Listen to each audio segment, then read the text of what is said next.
Well, you've reached the Rye Bread and Mustard complaint hotline live show that probably nobody's going to listen to. It's not, uh, I don't know if it's I wouldn't say it's a bad day, but it's a very interesting way to wake up in the morning on a Saturday. Got to sleep in, have the don't disturb stuff on. Well, that ended at about 9 in the morning, and boom, boom, boom, boom, boom. You wake up, you get all these texts, as you can see on this thumbnail, or if you're clicking on this, you have some feelings, or you might want to talk about or listen to somebody talk about the signing that the New York Mets just did, which is reported by ESPN. It's all over the place. I'm stalling here. Talking about Jorge Polanco, 2 years, $40 million to the Mets. So we're just going to be here on a solo. When I say we, I mean me. Just going to kind of talk about this for about, I don't know. We'll see how long this goes. No more than 15 or 20 minutes, I swear. But this is our emergency pod. If you're checking this out on the pod side, it's already been out on YouTube. So you're behind on the feelings that we have right now. Obviously, Jorge Polanco, instant reaction is, damn, he's one of the good ones. He's also not a Mariner that we had for years and years and years. So it doesn't hurt in that way. But it hurts with what he did last year in arguably the best and most memorable Mariners season, especially for some of the younger or newer Mariners fans. This one hurts, but at the beginning of free agency, if you said we would have held on to Polo and we would have held on to Gino and you wouldn't have got Josh Naylor, I feel like maybe the reaction would be much more worse. Of course, online, everybody's going to have their opinion. And guess what? We're going to go check out some stuff here on Twitter. My initial reaction is $20 million each year, 2 years, $40 million for Polo. I mean, if you listen to our last podcast, which you probably didn't, but when Yastrzemski was signed to Boston, I think 2 years, $23 million. That's when I definitely thought, man, that 13 million or 12 million deal that we thought we were hearing about, where he wanted 3 years and he wanted 36 million. Well, shit, he got a better deal here. And you can't blame a guy at his age. And as much as we know his injury history, he knows it.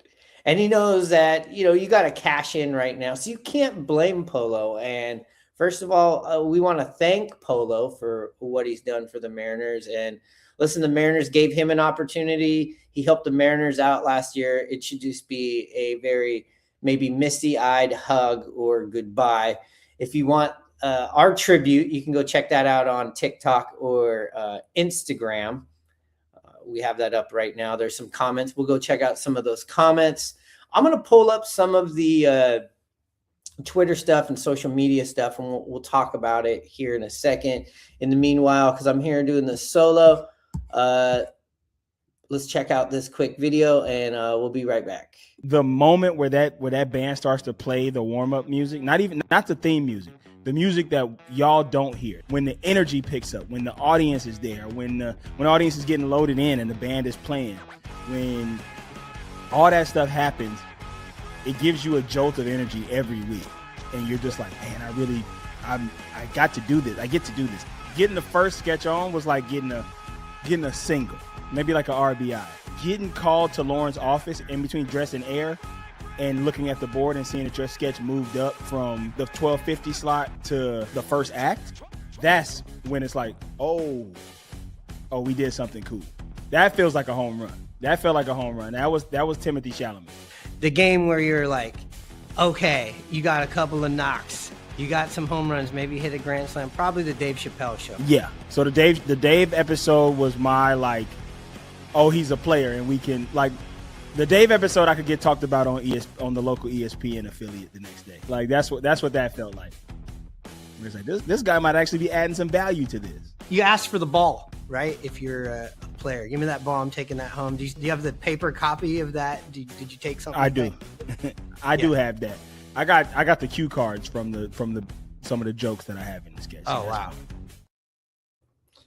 All right, I unintentionally put a Saturday Night Live from New York. It's Saturday night.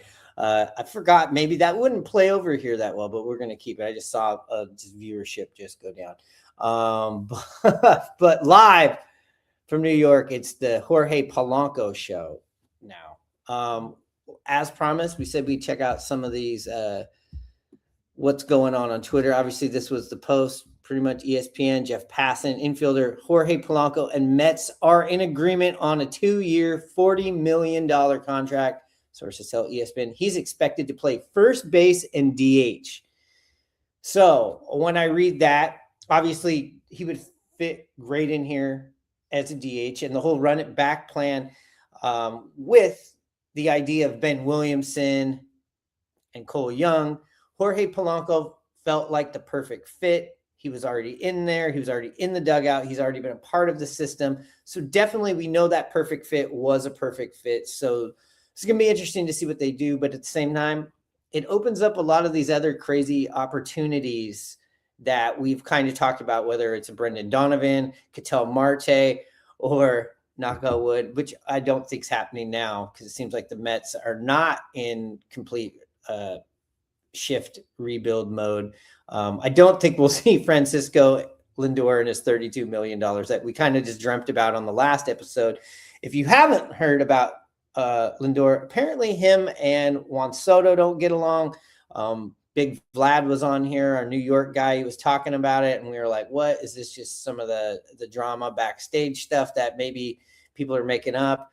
Nope, this is for real. Let's go look it up. I think maybe the Jorge Polanco thing is going to kind of help that out. I'm sure they know each other. And I look at first base. As soon as what's his name? The polar bear.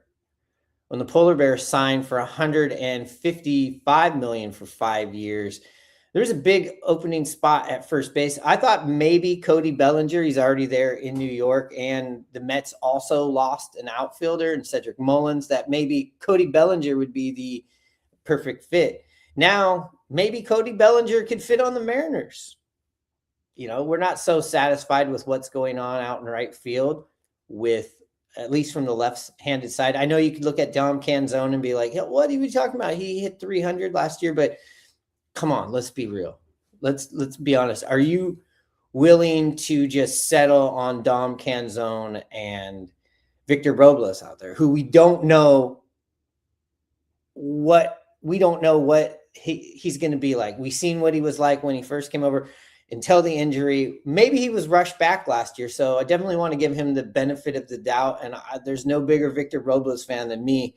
But also, when there are these big shifts or these big changes or these big ripples in the tide with these trades, and now you got to really think about what's the next move. I mean, there's no run it back plan anymore. I mean, there's run it back, I guess 2.0, or sort of run it back. I mean, you still could get Eugenio Suarez, which is going to be interesting to see what the price tag is going to be like, especially with Jorge Polanco getting $20 million per year on a 2-year deal. And we know that Gino is more than likely going to probably get something similar to this.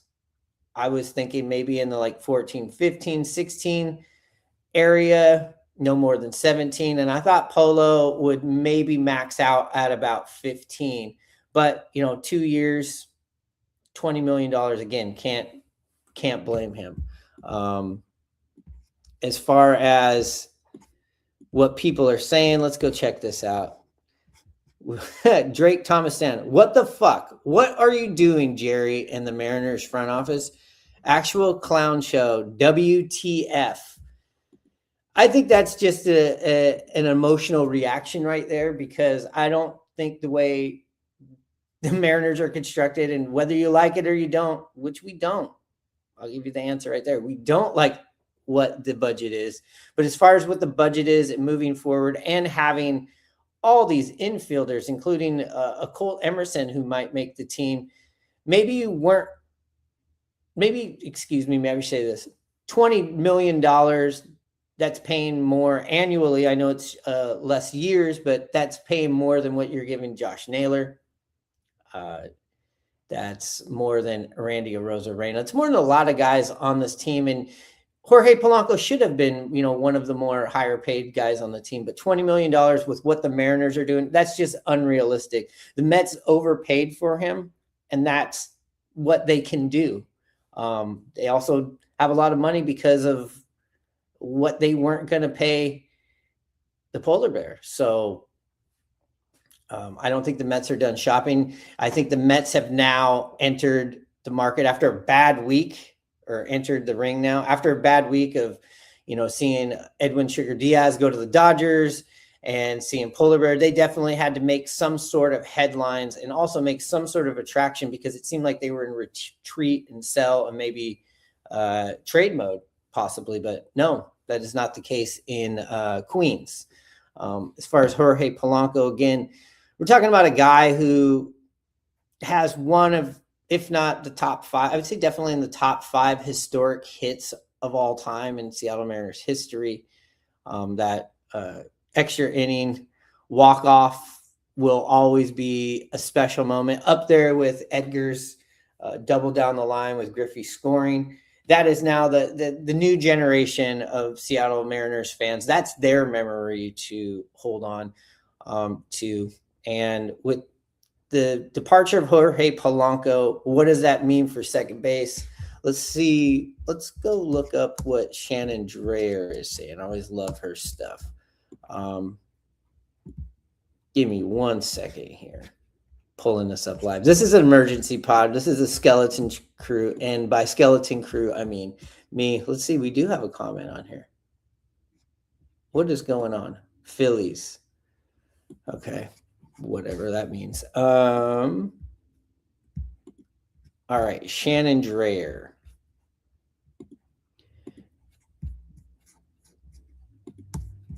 Excuse me. I'm sorry. Let's just, while I pull this up, we'll go to this quick 30-second break. Fry Bread and Mustard, a Mariners podcast. We have the one and only Mr. Tom Hutler. Do you have any of your favorite stories from the Kingdom? There was a time we had an earthquake, and so they were going to evacuate the building. So I was like getting up to go leave, and they go, "No, you can't go. You got to read these safety things." It's like, do we need to tell them that there's smoking's only on the exterior ramps? Yeah. And Dave came shooting past. He signed off. I'm going, wait, I'm the only one here. Listen and subscribe to Fry Bread and Mustard, a Mariners podcast, wherever you get your podcast. Tell me what happened when that home run came up for the Eugenio Grand Slam comes out there. So you touched the ball right there. Short guy. Ball came down. Alex was right next to me. We got our hands up high. Went on my toes, but a small guy just grazed the tip of me. The guy who wears the hit it here dumper shirt, he didn't have his glove on, and he was losing his mind because he didn't have his glove on. Otherwise, he would have caught the ball. Yeah. And then I turn around. It's underneath the seat of the guy who eventually had the ball. I reached down under the seat, got my fingers on it, and he went out. Hold it up. So it's absolute war. It was war. War. Braveheart for that fucking baseball. And that's our man on the street segment here. Well, those were good times, weren't they? More good times to be had, hopefully, this season. So, as promised, let's see what Shannon Dreyer says. And she says, and now the Mariners must move on from the complete run it back plan, as we were mentioning. Polo was a huge part of what they did in 25 there and other possibilities. So let's see what people are saying here on Shannon Dreyer's thing. Yeah, I mean, we're going to definitely have to get creative as far as filling that production. That's a lot of production. That's a lot of clutch. You kind of have this knee-jerk reaction, like, what are we going to do at second base? I guess it's Cole Young, but you also got to figure out what you're doing at the corner infielders positions and DH right now. Luckily, it is early in the game in free agency, and I expect the Mariners to strike back here. They also might want to change the narrative here pretty soon. So I would hope here in the next week we are going to see a big signing that brings in offense.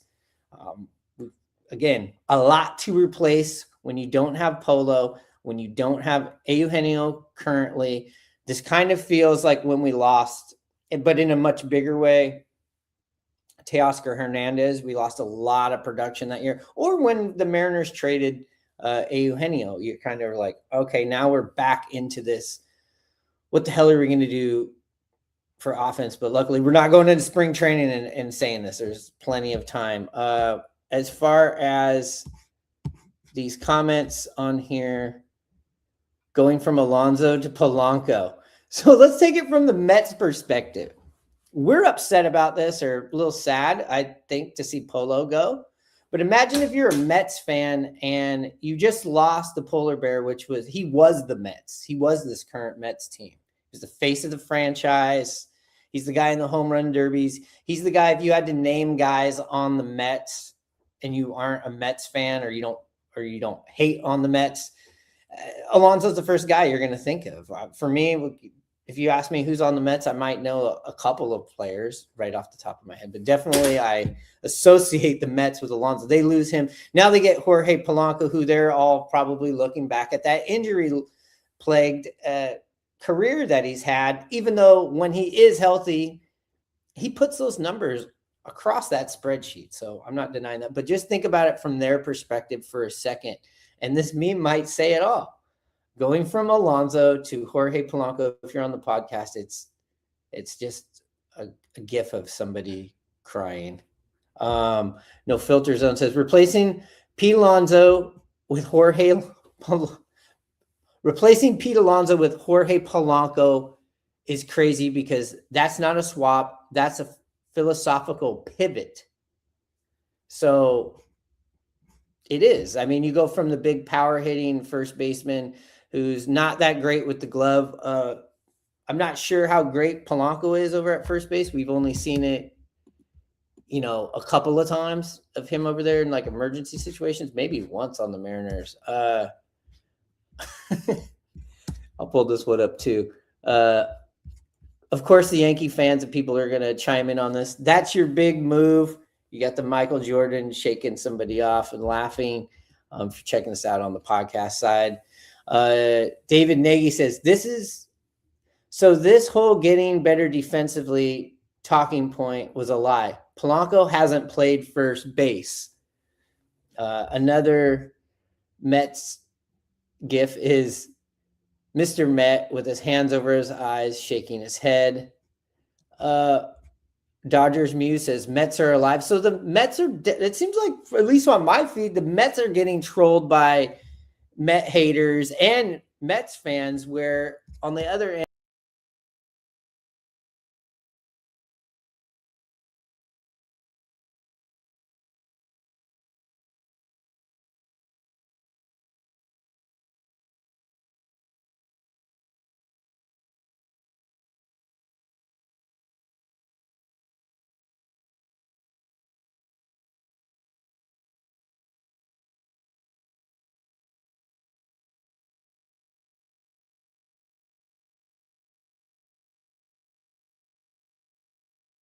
interesting with Jorge Polanco. This just gives you an idea of what teams think of his bat. They really believe in it. Both sides of the plate, I believe in it.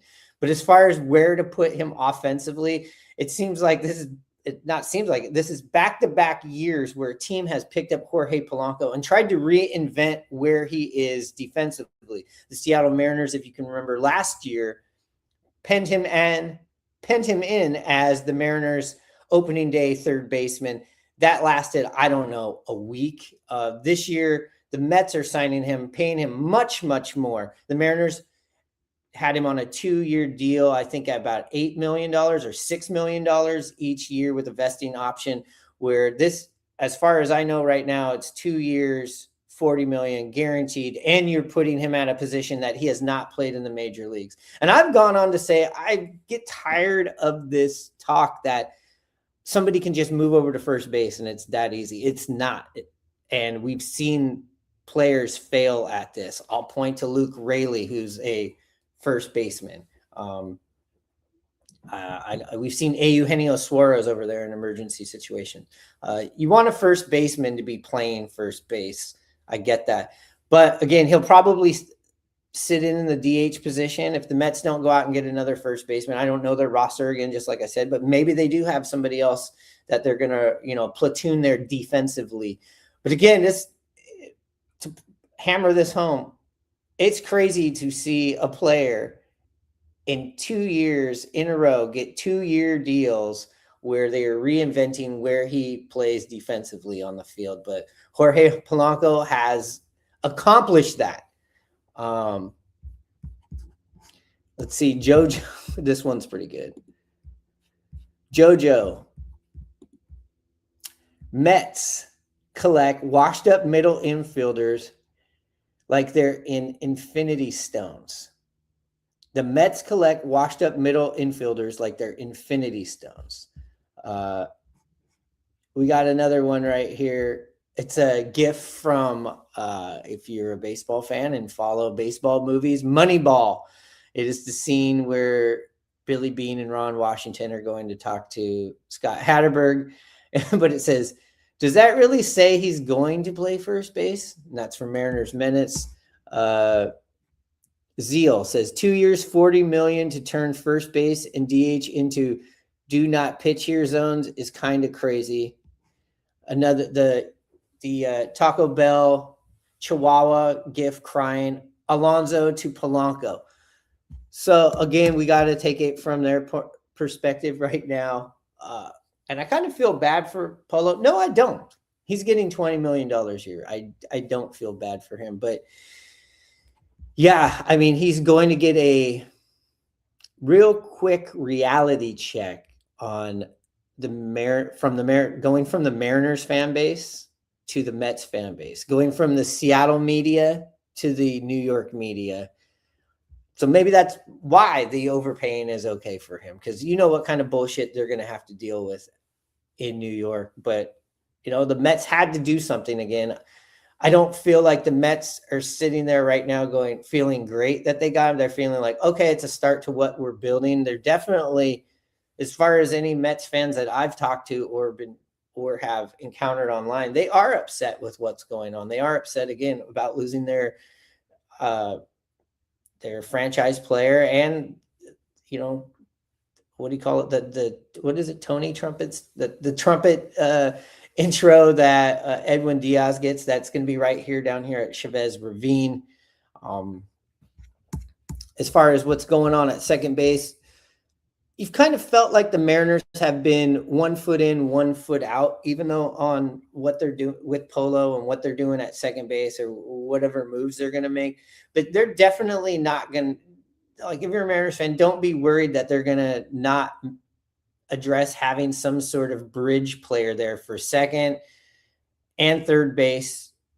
But as far as Ben Williamson, I mean, we've seen him already at an elite defensive level. So it's not like he's going to be an elite defensive player. He's already there. Sure, that's at third base. You'd like to see some sort of rotation with him, some sort of platoon.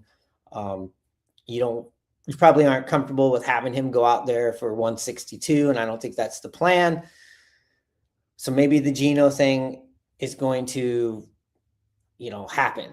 The Bregman thing, again, we talked about that with Scott Boras. That's just horseshit spin. That's not going to happen. You've heard about the possibly Nolan Ariana.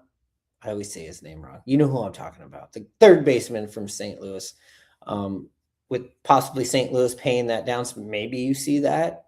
As far as second base, we still have the Ketel Marte thing to hold on. And I wonder if Polo going somewhere else, because you go and look at Marte's contract, and I'll pull that up too, so I don't just say you go look at it. Well, you should just go look at it if you're listening along. Ketel Marte's contract, yes, he's owed right off the top. We know the $6 or $93 million that he's owed, but if you look at what's going on here in the next couple of years of how his contract is constructed, and I'll pull this up on the screen for the YouTubers. Ketel Marte, $14 million this year, $16 million the next year, $12 million the next year. Yeah, then it jumps up into the 20, the 22, 20, 22, and then player option at 11 by the time he's 37. Now this, looking at what Jorge Polanco has made and is making in the next 2 years, it doesn't seem too crazy. I know it's what you're giving up for Ketel Marte is the thing, the bugaboo, the thing that maybe you don't press the button on. But in this window right now, the Mariners need somebody of this stature. They needed somebody of Jorge Polanco or better. Ketel Marte is better. I do feel like maybe this is more of a serious conversation right now. You heard Hanno talk about and Big Vlad talk about in the last episode. Maybe there's some clubhouse things, but like Hanno said, the Mariners would just ask the guy that they just signed, one of their team leaders, their new dude. They're going to ask Josh Naylor, what do you think of this guy? I'm very sure. What the cost is going to be. You might lose a starter. Definitely going to lose maybe 1 to 2 prospects, but I do feel like it's something that's maybe more of a reality now with the Polo move. That's just my opinion on it. Brendan Donovan doesn't get me too excited. I think without having Polo, because maybe we thought Polo was going to be out of the two of Gino and Polo, it seemed to make more sense. Because he's held down that DH position, but the Mariners might want to go with the DH, rotating DH again. I don't know, but I think they're going to answer back here shortly. Again, this is just a quick emergency podcast. Not a lot of bells and whistles this episode, but I thought maybe we should just come on here and say something.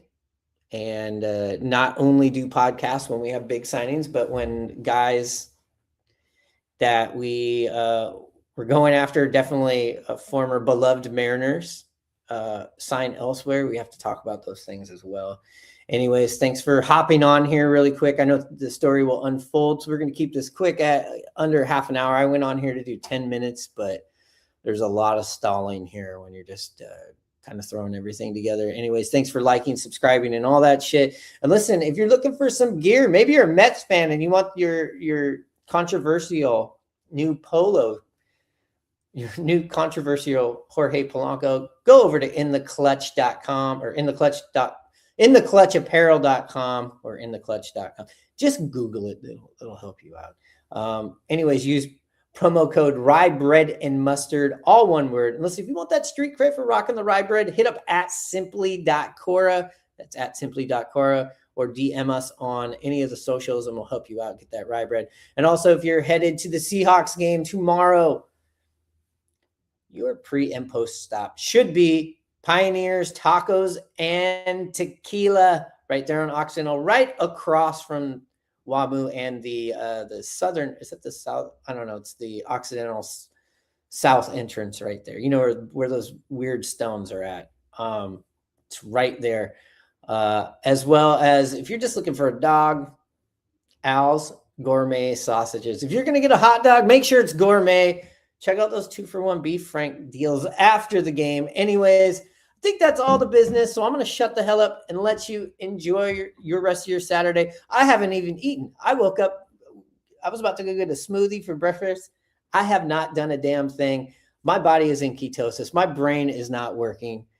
Anyways, with that being said, you know what time it is. God damn it. Did I pimp myself?